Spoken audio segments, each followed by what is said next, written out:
snow. Listen to your heartbeat, don't you know that I just wanna be with you? Baby, there is a place where we can go, where it's always shining like the snow.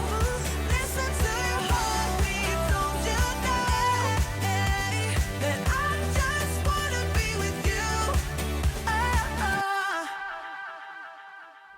Good morning. Heading off to Hollywood Studios, and the plan is to get to Toy Story Land and ride that, as well as the new Lightning McQueen Racing Academy.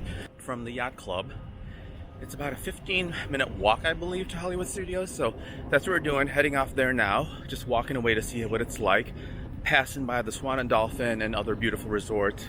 The boardwalk is over there, so I'm just showing it to you. So it's a little cloudy and rainy today, but it's not going to dampen our spirits.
Okay, I've got to jump in here for a second before you see the next part in this video, because I need to tell you first and foremost, I don't like roller coasters. I don't. I can't handle them as far as the drops and quite frankly, any type of ride where there's a big drop or just too much, I just cannot handle them. So what you're about to see is pure research for the fact that I came to Disney's Hollywood Studios and Toy Story Land to experience the rides. And I pushed myself in terms of getting on to Slinky Dog Dash, which you're about to see, and the yelling, the screaming, the praying for dear life. Well, that's just what it is. But at the end of the day, I rode it. So know that I don't like roller coasters, but I rode it anyway, okay? Here's one other thing I wanted to let you know. I had planned to videotape the entire ride, and unfortunately, because the placement of the handlebars were kind of awkward, the first half of this ride is basically me filming my leg and just me in the background going, oh my God, oh my God, oh my God, and other things. Fortunately, Slinky Dog Dash is a kind of a two-part ride, where there's a part two where there's a launch. And so at that point in the video, I got a little brave and I positioned my hand in a different place because I figured I think I can handle it a little better. And I was able to videotape the ride, and so that's the portion that you're gonna see. First part didn't happen very well, I just cut that out. The second part is what you're gonna see, and you're gonna see more of the yelling, the screaming, and praying for dear life and stuff like that. But at least I did it, right? So I'm excited. So I just wanted to let you know before you see that next segment, and before you go on and see the next part, make sure to subscribe and click the notification bell so that you'll get notified when the next video comes, because there is so much more coming from our big Disney World adventure. Here we go.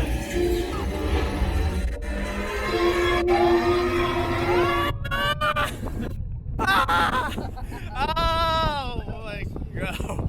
Oh my god.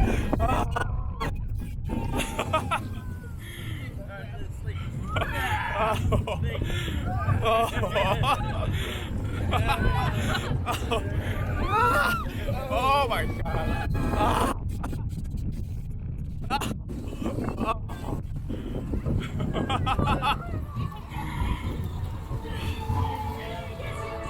Yeah, you got a friend. I'm so happy. I just can't stop singing. Some of the folks might be a little bit smarter than I am.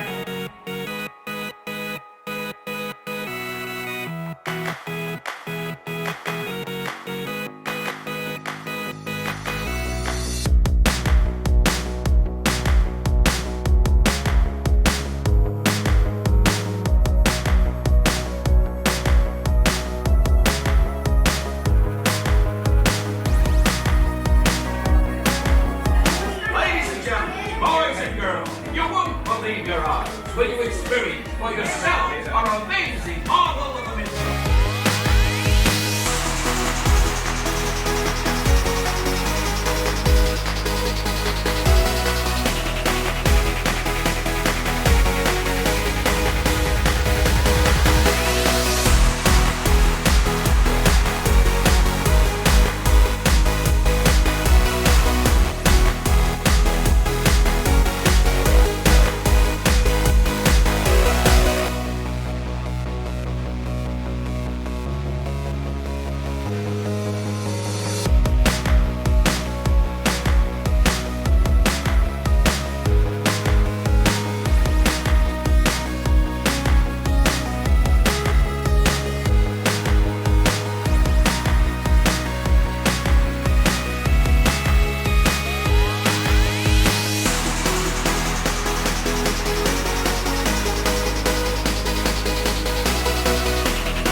That was Toy Story Mania, and that was so much fun. It took me a little while to figure out how to hit the targets, but I learned, and I won in our car, although not the best in the vehicles all day, but it's only 9 in the morning, so that was a lot of fun. We're going to try to ride it again later.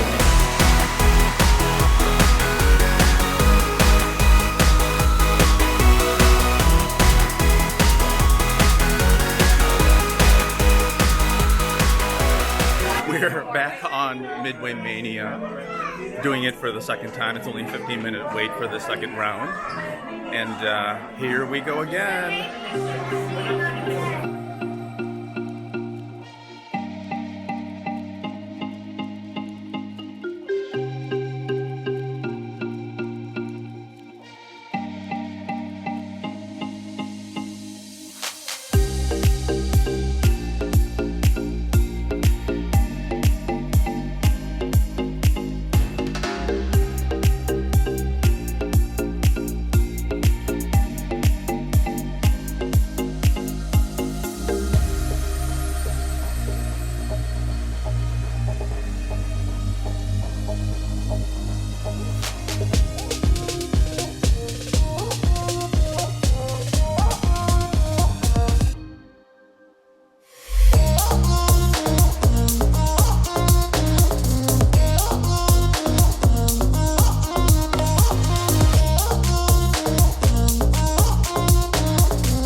So I want to give you some tips on what rope drop is all about. I'm sure you've heard the term, especially at Disney World.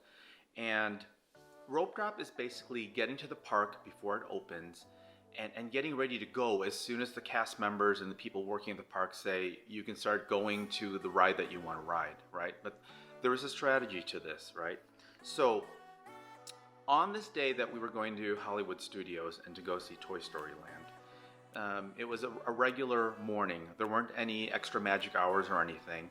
And we had gotten to the park around 8:20, and the park officially opened at 9 o'clock a.m. in that morning on that day. So you go to the bag check, you scan your magic band or whatever ticket you have to get into the park, and along the main boulevard at Disney's Hollywood Studios, or any of the other parks if you're doing rope drop, the cast members will kind of corral everybody in place.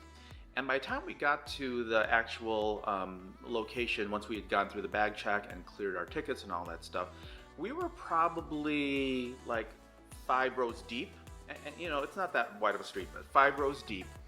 And around, let's see here, 8:45, the cast members started moving. And at that point, there was this massive herd of people walking towards, you know, whether you're going to the roller coaster ride or Tower of Terror at Disney's Hollywood Studios. But for the most part, a lot of people are still heading over to Toy Story Land. So that's where we were.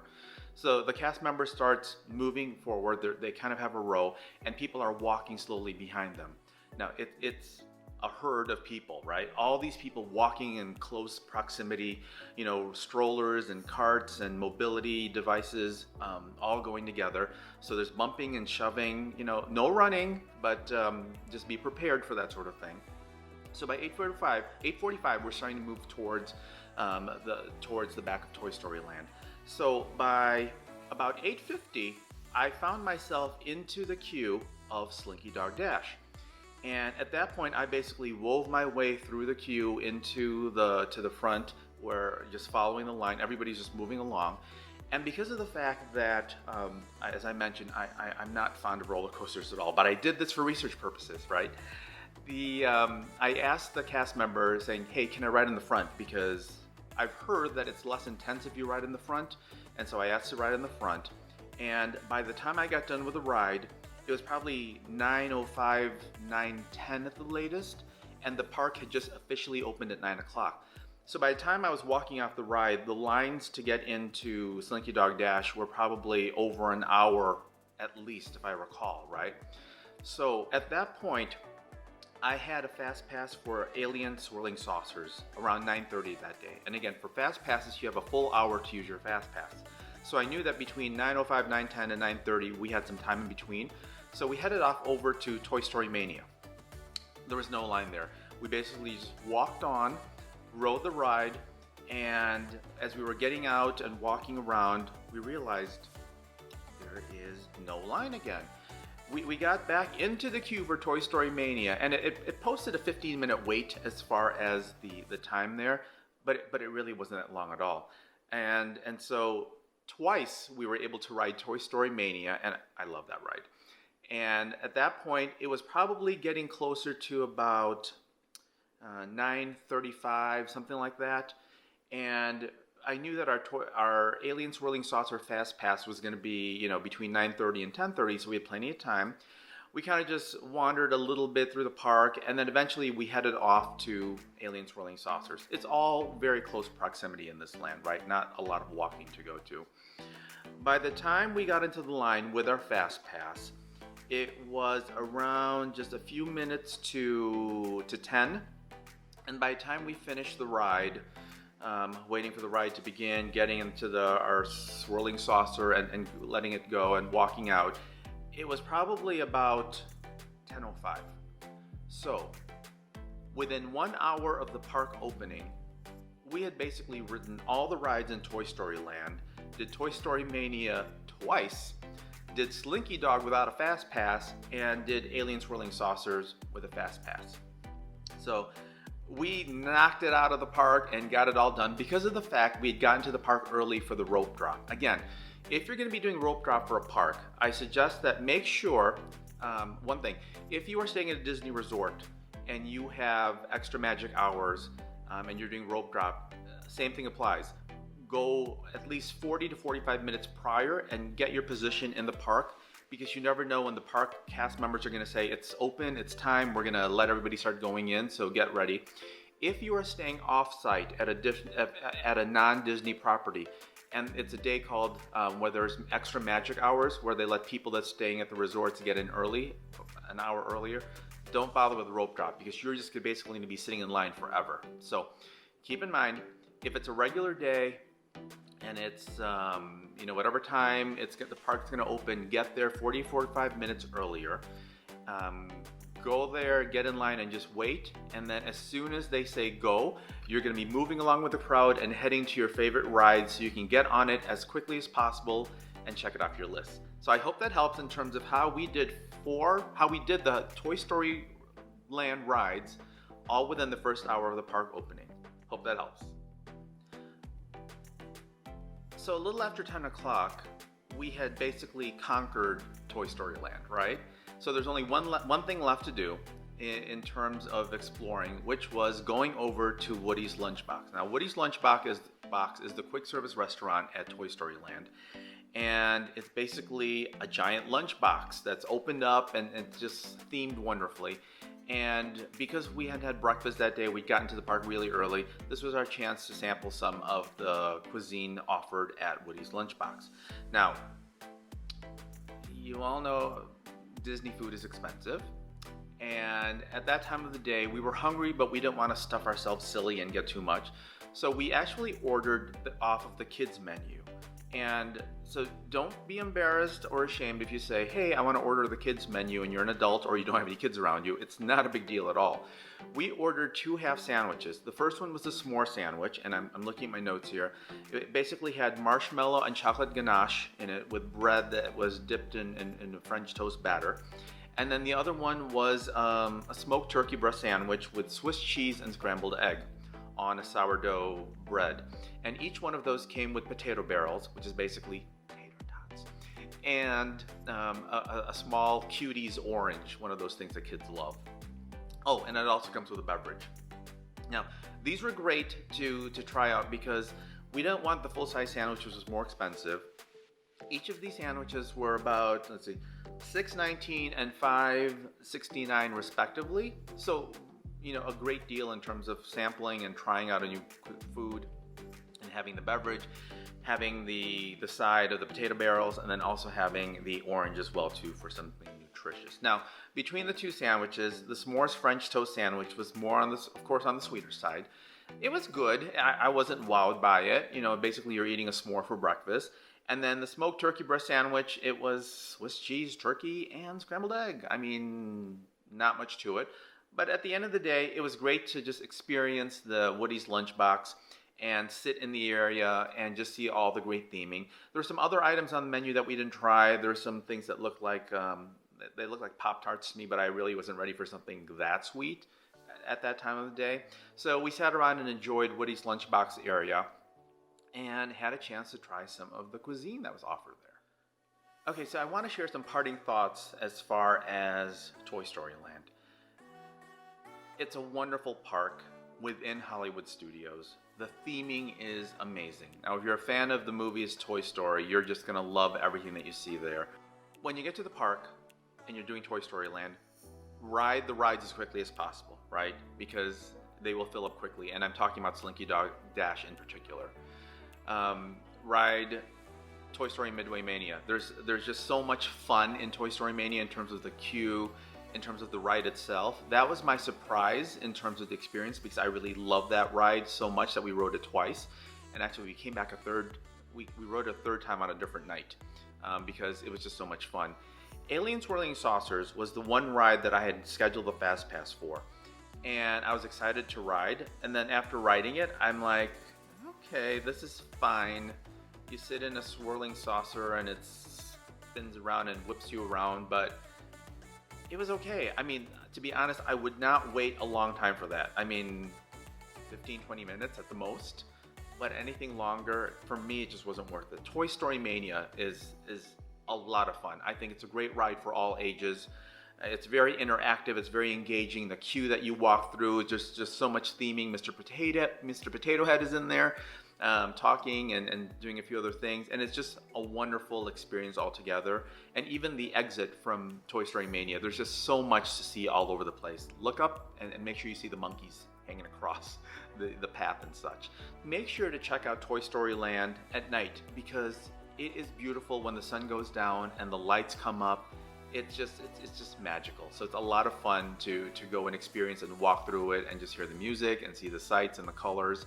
It's really great to see that park at different times of the day, so make sure you check that out. You'll actually see that in another video, in an upcoming video down the road, because like I said, we went to Toy Story Land, or came back to it at night and another day, so you'll see that. And then for now, the last thing, I just hope that you enjoyed this little segment in terms of seeing the rides, getting some tips on rope drop, and then just seeing that you can actually ride all the Toy Story Land rides within the first hour. Now, of course, you never know what's going to happen on that day that you're there, but if you do the rope drop and are strategic and have a fast pass, you can definitely do the rides and get them all checked off and experience them and just enjoy the lands altogether. So with that, I'm Danny at VRAI Magazine. Thanks so much for watching. Make sure to subscribe, hit the notification bell button so that you'll get notified when the next video comes out. Like the video, give it a thumbs up, and then comment and share. It'll just help us a lot as we're trying to grow this YouTube channel of ours and give you behind the scenes of different things here at VRAI Magazine. Thanks for watching again. I'll see you next time. Bye.